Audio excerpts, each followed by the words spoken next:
Hello students, very much welcome to today's class. Welcome to another batch of class 11th.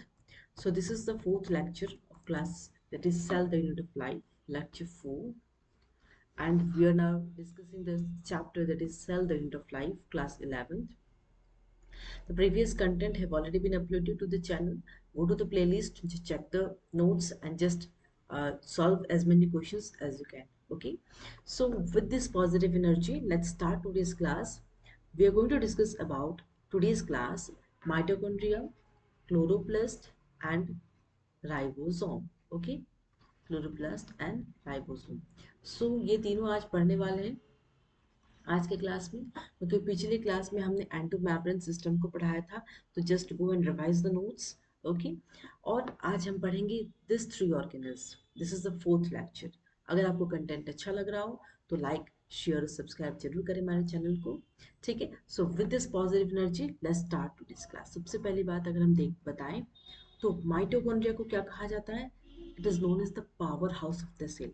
सबसे important बात, एक cell का power house किसको कहा जाता है? माइटोकॉन्ड्रिया. क्योंकि कभी अगर क्वेश्चंस आता है, अगर माइटोकॉन्ड्रिया ना लिखा हो और पावर हाउस लिखा हो, तो समझ जाइएगा आप लोग क्वेश्चंस जो भी बता रहे हैं, जो भी क्वेश्चंस पूछे जा रहे हैं, वो माइटोकॉन्ड्रिया से रिलेटेड है. Okay. So you have to know about that mitochondria is not as a power house of the cell. उनको power house of the cell क्यों कहा जाता है? Because they help in the production of ATP. ATP का मतलब होता है energy. तो हमारे बॉडी में जो एनर्जी हमें मिलती है, हम जो खाना खा रहे हैं, कार्बोहाइड्रेट ले रहे हैं, प्रोटीन ले रहे हैं, सारी चीज़ें ले रहे हैं ना अपने बॉडी में, तो उस बॉडी को हमारे बॉडी के अंदर माइटोकॉन्ड्रिया क्या कर रहा है? उससे एनर्जी की तौर पे आई मीन प्रोड्यूस कर रहा है, दैट इज एटीपी. एटीपी बना रहा है, that is mitochondria. ATP is nothing but energy. जो जो एनर्जी मेरी मुझे मिल रहा है, मैं बोल पा रही हूँ, मैं पढ़ा पा रही हूँ, मैं अपनी डेली एक्टिविटीज कर पा रही हूँ, और because of this the ATP production. Okay. Next is size. अगर साइज की बात की जाए तो माइटोकॉन्ड्रिया की साइज क्या है? डायमीटर वाइज अगर देखी जाए तो 0.2 to 1 माइक्रोमीटर. एंड अगर हम लेंथ की बात करें तो 1 to 4.1 माइक्रोमीटर. तो ये ध्यान रखना आप लोगों को माइटोकॉन्ड्रिया की साइज. अगर हम बात नंबर की करें तो माइटोकॉन्ड्रिया के नंबर जो है वो वैरी करती है. अगर मैं आपको दिखाऊं ये डायग्राम, तो इस तरीके से एक माइटोकॉन्ड्रिया सेल की इस तरीके से दिखती है. और जैसे कि यहाँ पे लिखा हुआ है कि नंबर वैरी, मतलब दैट मीन्स कि जो माइटोकॉन्ड्रिया की जो नंबर है वो नंबर डिफर डिफर करता है. किस बेसिस पे? बेसिस क्या है उसका? Physiological activity. सेल की जो एक्टिविटी है उसके ऊपर डिपेंड करता है the number of mitochondria. Okay. या तो हमारी जितनी एनर्जी हमारी बॉडी को चाहिए, हमारी एनर्जी जितनी भी चाहिए, उसके ऊपर डिपेंड करता है कि नंबर कितना होगा. नंबर वैरी होता है. ठीक है. और सबसे इंपॉर्टेंट पार्ट, जो माइटोकॉन्ड्रिया है वो डबल मैम्ब्रेन बाउंड ऑर्गेनेल है. इनके पास दो मैम्ब्रेन है. ठीक है. बाहर वाला जो है वो आउटर मैम्ब्रेन है, और जो इनर वाला है this is the inner membrane. Okay. तो इनके पास, माइटोकॉन्ड्रिया के पास क्या है? Double membrane bound organelle. Clear है यहाँ तक? चलिए आगे बढ़ते हैं. बात हम अगर इसकी करें तो सिलेंड्रिकल शेप होता है इस तरीके से. Cylinder shape. हॉट डॉग खाया होगा आप लोगों ने, जो बच्चों को बहुत ज़्यादा बाहर का पसंद होता है, तो उसका जो शेप होता है बिल्कुल उसी तरीके का शेप माइटोकॉन्ड्रिया का होता है, दैट इज सिलेंड्रिकल. ये सॉसेज शेप. ओके. अगर हम बात स्टेन की करें, स्टेन क्यों की जाती है? Why are we staining? Staining हम इसलिए कर रहे हैं ताकि जो भी हम माइटोकॉन्ड्रिया के सेल्स है उसको हम प्रॉपरली ऑब्जर्व कर रहे हैं, अगर माइक्रोस्कोप में देख रहे हैं, इसी वजह से हमें स्टेन की ज़रूरत पड़ती है. तो स्टेन की बात करें तो Janus green, this is the stain which is required. अगर हम माइटोकॉन्ड्रिया के सेल को माइक्रोस्कोप पे ऑब्जर्व कर रहे हैं तो जैनस ग्रीन जो स्टेन है उसे हमें डाल के देखना है. और सबसे इम्पॉर्टेंट बात, ये बहुत इजीली जो है माइक्रोस्कोप में विजिबल नहीं होता है माइटोकॉन्ड्रिया. ठीक है. चलिए अब हम दिखाते हैं अबाउट द डायग्राम. ये देखिए, this is inner membrane. Clear है? इनसाइड वाला मेम्ब्रेन. जो बाहर वाला मेम्ब्रेन है उसे कहेंगे आउटर. और इनसाइड, ये जो इनसाइड का जो मेम्ब्रेन है, ये वाला स्ट्रक्चर जो इस तरीके से, ये वाला क्या है? क्रिस्टी कहते हैं इसे. और क्रिस्टी के अंदर वाला जो स्ट्रक्चर, इसे कहेंगे मैट्रिक्स. और इम्पॉर्टेंट थिंग, इनर और आउटर मेम्ब्रेन के बीच जो स्पेस है इसको कहेंगे इंटर मेम्ब्रेन स्पेस. क्लियर है। एंड आपको पता है डीएनए रहेगा ही हमारे सेल के अंदर। So this is the genetic material, the pink one, this is the DNA. और राइबोसोम्स को तो रहना ही भैया, राइबोसोम्स क्या कर रहे हैं, protein factory of the cell है, तो वो प्रोटीन बना रहे हैं, है ना। तो राइबोसोम्स को तो रहना ही है। और ये F0 F1 कॉम्प्लेक्सेस है जो क्रिस्टी के ठीक बाजू में छोटे छोटे छोटे, this is the F0 F1 complexes, this is the basic structure of mitochondria. अब हम इसकी डिटेल्स पढ़ते हैं, ठीक है। सबसे पहली बात, माइटोकॉन्ड्रिया के पास कितने कंपार्टमेंट है, दो कंपार्टमेंट है। पहला क्या है, एक आउटर है, दूसरा इनर है, क्लियर है। तो तो ये देखिए आउटर वाला कंपार्टमेंट, ये देखिए आउटर येलो वाला, और दो कंपार्टमेंट, एक ये है, एक और इनसाइड एक और कंपार्टमेंट होगा जो मैंने नहीं बनाया है यहाँ, आउटर, ये दिख रहा है आउटर, और ये इनर वाला कंपार्टमेंट, ठीक है। तो इन दोनों के बीच जो स्पेस है आउटर और इनर, इसको हम क्या कहेंगे, इंटर मेम्ब्रेन स्पेस, या हम कह सकते हैं पेरी माइटोकॉन्ड्रियल शेप। यहाँ तक क्लियर है। उसके बाद ये जो क्रिस्टी है, क्रिस्टी दिख रहा है आपको, दिस इनवर्ड वाला स्ट्रक्चर इसको कहेंगे क्रिस्टी। और क्रिस्टी के ऊपर कुछ ब्लू कलर के छोटे छोटे स्ट्रक्चर है, इसी को हम कहेंगे F0 F1 पार्टिकल, या हम कह सकते हैं एलिमेंट्री पार्टिकल।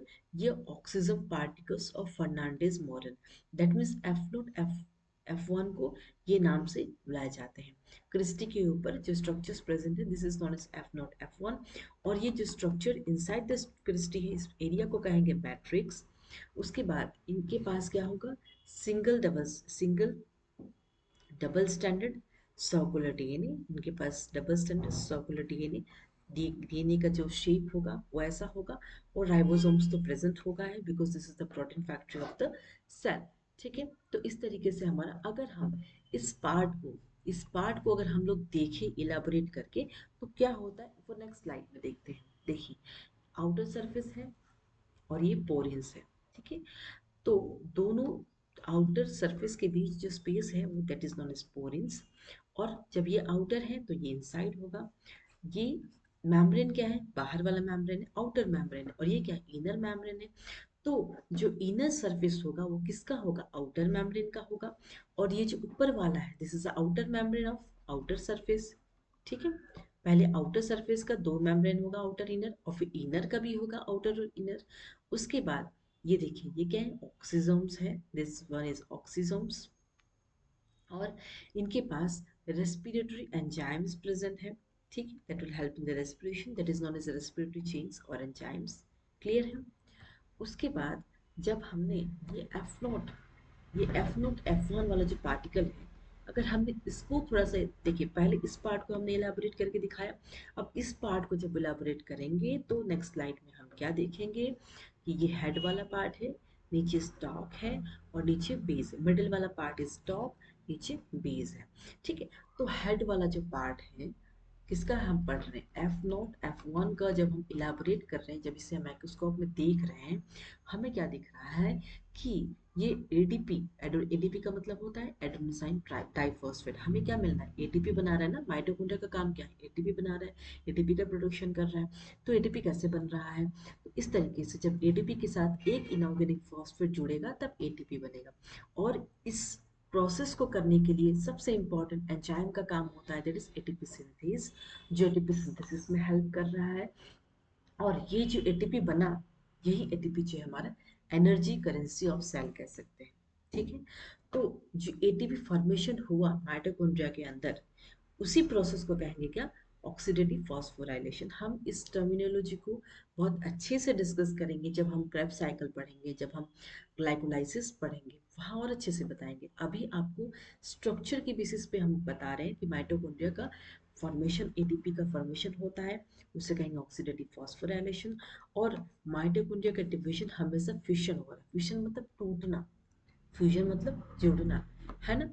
और जो मैट्रिक्स है माइटोकॉन्ड्रिया का, जो ये मैट्रिक्स वाला पार्ट है, दिस मैट्रिक्स पार्ट क्या चीज से बना है, ये मैट्रिक्स वाला पार्ट डीएनए से, आरएनए से और राइबोसोम्स। मतलब हमारा जो माइटोकॉन्ड्रिया का जो मैट्रिक्स है उसमें क्या क्या प्रेजेंट है, डीएनए, आरएनए एंड राइबोसोम्स। तो ये भी नीट पॉइंट ऑफ व्यू से इंपॉर्टेंट, हर एक छोटी छोटी चीजें आपको ध्यान रखना है, बिकॉज क्वेश्चन हमेशा बेसिक से ही पूछा जाएगा।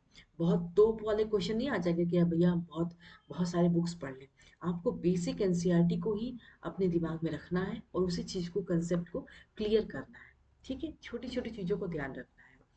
इम्पॉर्टेंट पॉइंट एक और है कि जो माइटोकॉन्ड्रिया है वो उसके पास एंजाइम्स है फॉर टीसीए। टीसीए का होता है ट्राई कार्बोक्सिलिक एसिड साइकिल, जो कि हम एक चैप्टर है जहाँ पे आपको टीसीए और ग्लाइकोलाइसिस के बारे में पढ़ाया जाएगा।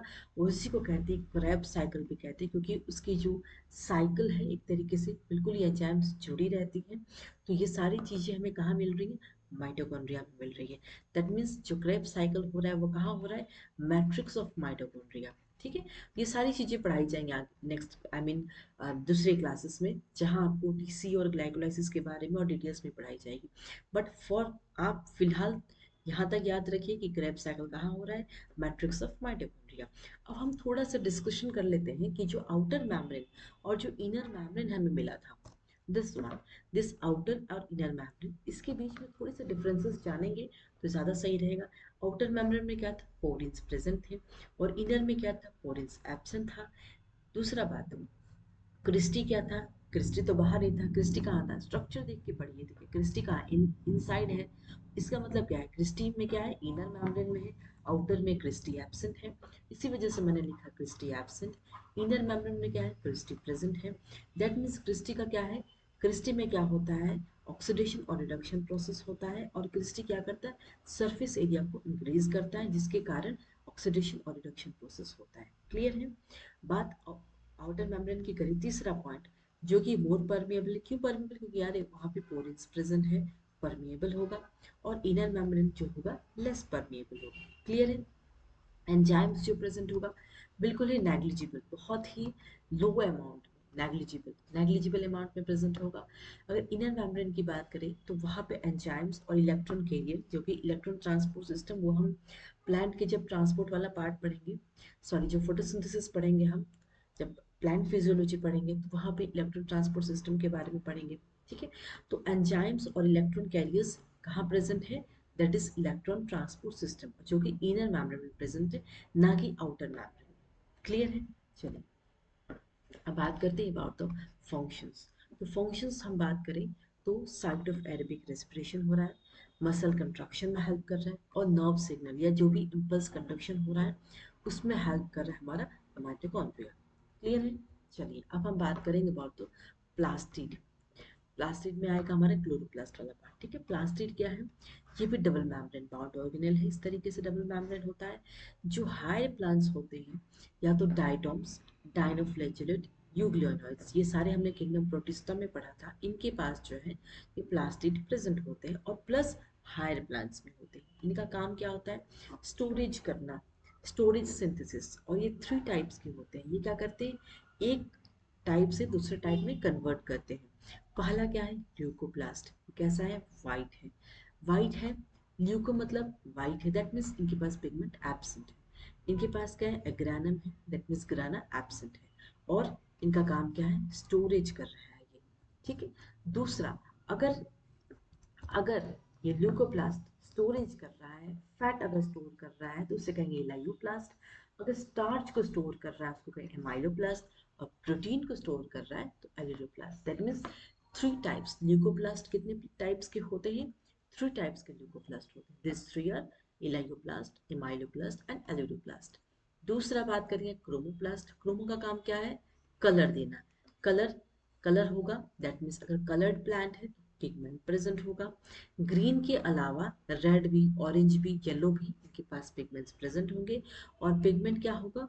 केरोटिनॉइड प्रेजेंट होगा, जिसकी वजह से हमें कलर्ड पिगमेंट मिलेंगे, जिसको कहेंगे क्या? क्रोमोप्लास्ट। ठीक है, अब हम बात करेंगे तीसरा, दैट इज क्लोरोप्लास्ट। जैसे कि ग्रास, जो हरे भरे घास दिखते हैं आपको, वो ग्रीन कलर क्यों दिखते हैं? उनमें पिगमेंट प्रेजेंट होता है, वो ग्रीनिश कलर दिखते हैं।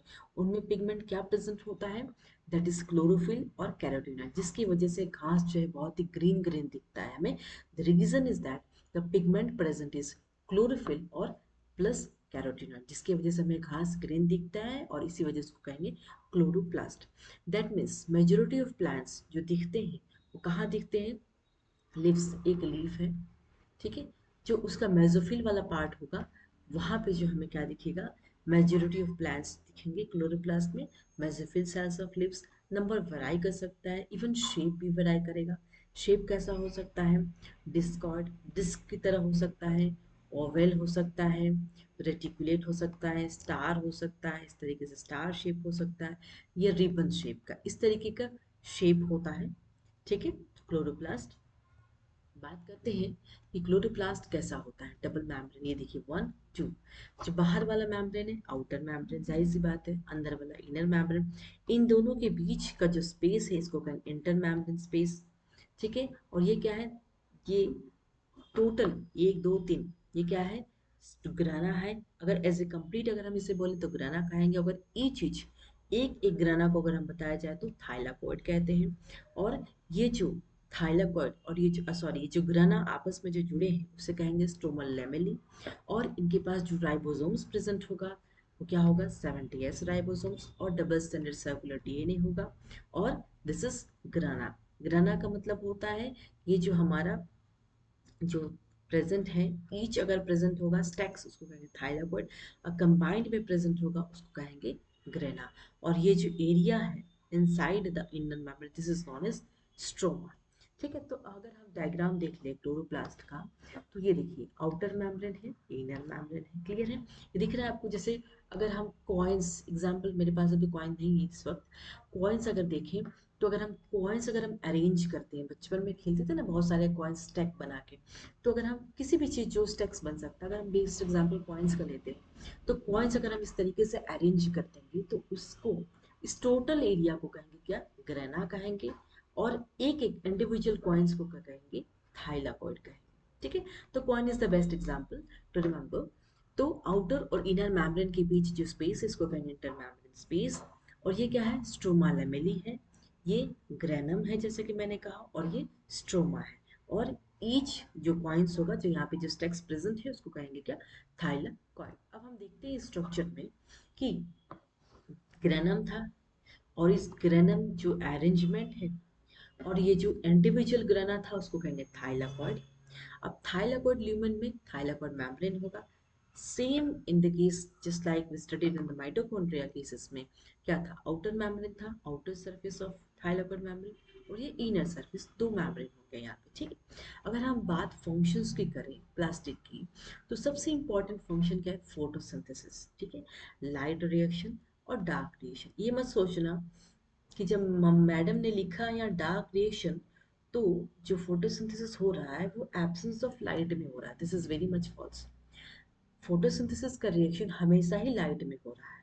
तो ये साइंटिस्ट ने ऑब्जर्व किया और इन्होंने डार्क रिएक्शन लिखा। इसका मतलब ये नहीं कि जो रिएक्शन हो रहा है वो एब्सेंस ऑफ लाइट में हो रहा है, दोनों ही reaction in the presence of light हो रहा है। ठीक है, तो लाइट रिएक्शन में साइड क्या है? ग्राना। ग्राना में क्या हो रहा है? लाइट रिएक्शन हो रहा है। और क्योंकि ग्राना में क्यों हो रहा है? क्योंकि यहाँ पे पिगमेंट प्रेजेंट है, बिल्कुल ये ग्रीन कलर के यहाँ पे पिगमेंट है, इस वजह से यहाँ पे जो है लाइट रिएक्शन हो रहा है। और फॉर्मेशन ऑफ एटीपी हो रहा है यहाँ पे, और NADPH2, जिसको कहते हैं फोटोफॉस्फोराइलेशन। और दूसरा जो डार्क रिएक्शन है वो कहाँ हो रहा है? स्टोमा में हो रहा है। और वहाँ पे क्या हो रहा है? शुगर की सिंथेसिस, या तो जो एनर्जी है प्लांट की एनर्जी ग्लूकोज से मिल रही है, तो सिंथेसिस ऑफ शुगर जिसको कहते हैं ग्लूकोज का फॉर्मेशन हो रहा है कहाँ पे? डार्क रिएक्शन में। तो ये दोनों पॉइंट्स आपको याद रखना है प्लास्टिक का important functions, light reaction, dark reaction. बहुत डिटेल्स में अगर जब हम फोटोसिंथेसिस पढ़ेंगे प्लांट का तो वहाँ और अच्छे से क्लियर हो जाएगा। ठीक है, चलिए नेक्स्ट पॉइंट इज स्टार्च का स्टोरेज करना भी इंपॉर्टेंट फंक्शन है। अब अगर नोट पॉइंट देखिए तो माइटोकॉन्ड्रिया और क्लोरोप्लास्ट को क्या कहते हैं? दोनों को कंबाइंड करके कहते हैं ऑटोनोमस ऑर्गेनल या सेल्फ डुप्लीकेटिंग ऑर्गेनल। और जो माइटोकॉन्ड्रिया को कहेंगे एंडोसिम्बायोटिक थ्योरी, इस थ्योरी के बारे में कहेंगे। और ये mitochondria plus chloroplast is equal to autonomous organelle. What's the reason behind it? Reason क्या है? उनके पास अपना खुद का डीएनए आरएनए है, उनके पास 70s राइबोसोम्स है, उनके पास फिशन प्रोसेस कर सकते हैं और प्रोटीन सिंथेसिस में हेल्प करते हैं। That's why mitochondria plus chloroplast is known as self duplicating organelle. अब हम एंडोसिम्बायोटिक थ्योरी के बारे में पढ़ते हैं कि जो माइटोकॉन्ड्रिया और क्लोरोप्लास्ट कहाँ से इवॉल्व हुए। सबसे इंपॉर्टेंट, बहुत ही इंपॉर्टेंट बात, बैक्टीरिया से इवॉल्व हुए हैं। ठीक है, बैक्टीरिया से हमारा ये दो ऑर्गेनेल्स इवॉल्व हुए, that is mitochondria and chloroplast. उसका प्रूफ क्या है? जो डबल स्टैंडर्ड सर्कुलर डीएनए है वो क्या रिच है? गुआनिन साइटोसिन जी से रिच है। दैट मीन्स अगर एंडोसिम्बायोटिक थ्योरी की बात करें, उनके पास स्पोरीन्स प्रेजेंट है और वो कैसे हैं? ग्राम नेगेटिव बैक्टीरिया है, 70s राइबोसोम्स है और डिवाइड बाय फिशन। ठीक है, clear about this the endosymbiotic theory. Next will talk about the ribosomes. दोनों हो गया, माइटोकॉन्ड्रिया हो गया, क्लोरोप्लास्ट हो गया। बात करते हैं राइबोसोम्स। राइबोसोम्स क्या है? Protein factory of the cell. सबसे इंपॉर्टेंट, क्योंकि ये प्रोटीन सिंथेसिस में हेल्प कर रहा है तो इसीलिए इसको कहेंगे राइबोसोम्स को protein factory of the cell. Non membranes, ये एक ऐसा ऑर्गेनेल है जिनके पास कोई मेम्ब्रेन्स नहीं। ठीक है, नो मेम्ब्रेन। ओके, क्लियर है। और ये सबसे स्मॉलेस्ट, सबसे छोटा ऑर्गेनेल है। एक ऑर्गेनेल के अंदर एक ऑर्गेनेल है, that is organelle with in the organelle. ठीक है, ये यूनिवर्सल ऑर्गेनेल है। ये राइबोन्यूक्लियो प्रोटीन है, दैट मीन्स आरएनए प्रेजेंट है, राइबोसोमल आरएनए। ये किससे कंपोज्ड है? राइबोसोम्स किससे कंपोज्ड है? आरएनए प्रेजेंट है और प्रोटीन प्रेजेंट है। इनके पास दो सब यूनिट्स है, एक लार्जर है एक स्मॉलर है। हम बात करेंगे दोनों जो सब यूनिट्स हैं वो किससे ज्वाइंट हो रहे हैं? मैग्नीशियम आयन से। ठीक है, दो सब यूनिट्स राइबोसोम्स पे प्रेजेंट है। ठीक है, तो वो दोनों सब यूनिट्स किससे ज्वाइन होते हैं? Magnesium 2+ ions, very important need के लिए भी। कौन से आयंस रेस्पॉन्सिबल हैं दो सब यूनिट्स को जोड़ने के लिए? किसके केस में? राइबोसोम्स के केस में। Single mRNA plus many ribosome, single mRNA और बहुत सारे राइबोसोम्स प्रेजेंट थे, उसको कहते हैं पॉलीसोम या पॉली राइबोसोम्स। दैट मीन्स एक एमआरएनए प्रेजेंट है, ठीक है, और बहुत सारे जो है राइबोसोम्स प्रेजेंट है, इसीलिए इसको हम क्या कहेंगे? पॉलीसोम या पॉलीराइबोसोम्स कहेंगे। ये देखिए, ये स्मॉलर यूनिट, ये लार्जर यूनिट। अब ये दोनों यूनिट को कौन जोड़ रहा है? Magnesium ion, very important. और ये एमआरएनए है। एमआरएनए तो एक ही होगा लेकिन राइबोसोम्स बहुत सारे होंगे। ठीक है, दोनों यूनिट्स प्रेजेंट होंगे, both smaller and larger, and this is known as the Palade particles. Okay, वो कहाँ प्रेजेंट है? On ER. और ईआर में कहाँ? रफ एंडोप्लाज्मिक रेटिकुलम, क्योंकि मैंने पिछले क्लास में ऑलरेडी ईआर एंडोप्लाज्मिक रेटिकुलम पढ़ाया हुआ आपको।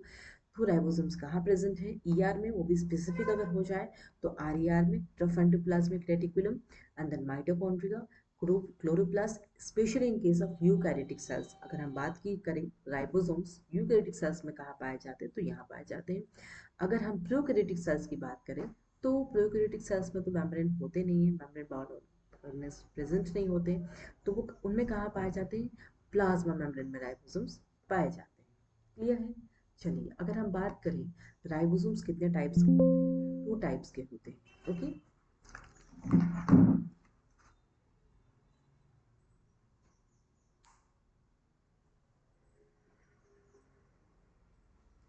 सो राइबोसोम इज ऑफ 2 टाइप्स। तो पहला क्या है? 70s है और 80s है। तो 70s है, उसकी क्या है? 2 यूनिट से कंबाइन करके बनते हैं। इसका मतलब है कि 50+30 एडिशन करनी है, नहीं। जब साइंटिस्ट ने अब एक्सपेरिमेंट्स किया तो उन्होंने क्या किया? सेडिमेंटेशन। दैट मीन्स अगर कोई पार्टिकल 30s में आके सेडिमेंट हुआ, कोई पार्टिकल 50s में सेडिमेंट हुआ, तो इसको इन्होंने कंबाइन करके लिखा कि 70s का जो राइबोसोम्स है वो, उनमें 2 सब यूनिट है, that is 730s and 50s, ना कि उन्होंने एडिशन कर दिया।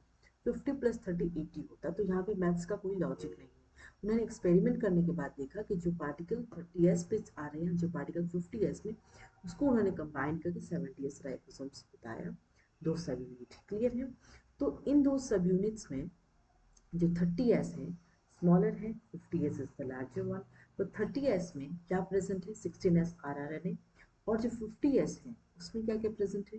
23s rRNA and 5s rRNA, this in case of 70s। अगर हम 80s की बात करें तो 40s और 60s इन दोनों को कंबाइन करेंगे, आई मीन ये दो सब यूनिट्स को कंबाइन करके this is 80s। Okay, S का मतलब होता है स्वेदवर्ग यूनिट या सेडिमेंटेशन काफिशिएंट। ओके, सेडिमेंटेशन काफिशिएंट का काम क्या है? ये डायरेक्टली मेजर कर रहा है डेंसिटी और साइज। ठीक है, डेंसिटी के अकॉर्डिंग ही वो पार्टिकल वहाँ सेडिमेंट होगा, वहाँ सेटल होगा, सेडिमेंट सेटल होना। ओके, तो दो सब यूनिट है, that is 40s and 60s। तो 40s is the smaller one. तो स्मॉलर वन में क्या क्या आ रहा है, क्या प्रेजेंट है? 18s आ रहा है, this is genetic material actually. यहाँ बात करें तो 28s आरआरएनए और 5.2s rRNA और 5s rRNA, मतलब दोनों 70s और 80s में कॉमन क्या है? 5s rRNA। तो क्वेश्चन अगर आए कि बोथ अगर 70s और 80s राइबोसोम्स की बात करें तो उनमें कौन सा आरआरएनए कॉमन है? That is 5s rRNA। Clear है? चलिए अब हम बात करते हैं एक इम्पॉर्टेंट पार्ट, नॉन सिक्रेटरी और सिक्रेटरी प्रोटीन्स क्या होता है। नॉन सिक्रेटरी का मतलब होता है जो सिर्फ साइटोप्लाज्मिक मेम्ब्रेन के अंदर सिक्रेट हो रहे हैं, they are synthesized by cytoplasmic membrane. Okay, secretory proteins का मतलब होता है synthesized by ribosomes present on ER. जैसे कि हमने ईआर का diagram, this is the nucleus, okay, जो कि पिछले क्लास में हमने पढ़ाया था। दिस इज द ईआर, ठीक है, एंडोप्लाज्मिक रेटिकुलम, इसके ऊपर क्या होता है? गोल्जी होता है ना, ये ऑलरेडी पढ़ाया हुआ है पिछले क्लास में। तो जो राइबोसोम्स के ऊपर, तो यहाँ पे क्या है? आर प्रेजेंट है, आर जो कि रफ एंडोप्लाज्मिक रेटिकुलम, और जो स्मूथ वाले थे वहाँ पे ट्यूबल्स प्रेजेंट थे, वहाँ पे राइबोसोम्स नहीं प्रेजेंट थे। तो जब एक प्रोटीन सिक्रेट हो रहा है, कब सिक्रेट हो रहा है? सिक्रेशन कौन कर रहा है? Ribosomes, synthesized by ribosomes. कहाँ प्रेजेंट हो रहे हैं? आर रफ एंडोप्लाज्मिक रेटिकुलम के ऊपर। तो ये दो इंपॉर्टेंट पॉइंट है, आपको ध्यान रखना है कि नॉन सिक्रेटरी क्या होता है, सिक्रेटरी प्रोटीन्स क्या होता है। तो बेसिकली माइटोकॉन्ड्रिया का काम क्या है? एटीपी का प्रोडक्शन करना, बट तो वो तो साइटोप्लाज्म में ही है ना। लेकिन अगर हम बात सिक्रेटरी प्रोटीन्स की करें तो न्यूक्लियस के बाहर जो ईआर है, तो इसके ऊपर जो राइबोसोम्स अटैच्ड है वही सिंथेसाइज कर रहे हैं, सीक्रेट करें प्रोटीन्स को। क्लियर है? So this two differences are clear. तो आज का क्लास यहीं तक था।